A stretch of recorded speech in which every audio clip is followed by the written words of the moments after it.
Root two একটা অমূলদ সংখ্যা, এই প্রশ্নটি নবম দশম শ্রেণীতে থাকার সময় আমরা অনেকেই প্রমাণ করেছি এবং এখনও যারা নবম দশম শ্রেণীতে পড়ালেখা করতেছেন এরাও এদের প্রমাণ করে থাকেন।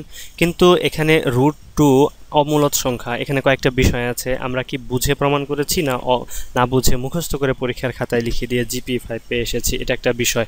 তো রুট টু মূলদ সংখ্যা হতে পারে, আবার অমূলদ সংখ্যাও হতে পারে। তো আমাদের প্রধান টার্গেট হচ্ছে সেটাকে প্রমাণ করা অমূলদ সংখ্যা। যদি আমরা এটাকে প্রমাণ করতে যাই অমূলদ সংখ্যা, তো তাহলে অবশ্যই আমাকে বুঝতে হবে যে অমূলদ সংখ্যা কি এবং তার সাথে সাথে মূলদ সংখ্যা কি, এটাও বুঝতে হবে। নচেত হচ্ছে আমরা পার্থক্য করতে পারবো না।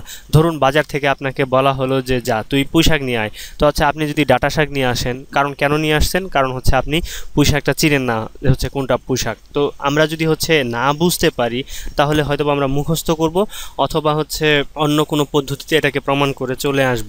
এর সাথে এটা প্রমাণ করতে যে আরও যে বিষয়টা আছে সেটা হচ্ছে সহমৌলিক সংখ্যা, বর্গ এবং বর্গমূল।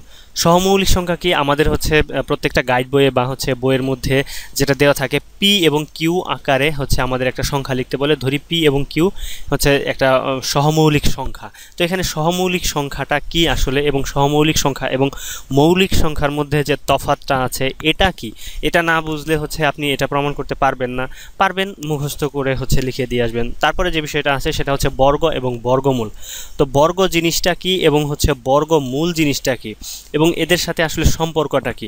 এই যে রুট ওভার, এটাই হচ্ছে বর্গমূল। তো তাহলে বর্গ জিনিসটা কি, তো হচ্ছে এই বিষয়গুলো হচ্ছে যদি আপনি না জানেন বা হচ্ছে না বুঝেন, আপনি যে প্রমাণ করবেন রুট টু একটি অমূলদ সংখ্যা, এটা কোনো দিন সম্ভব না।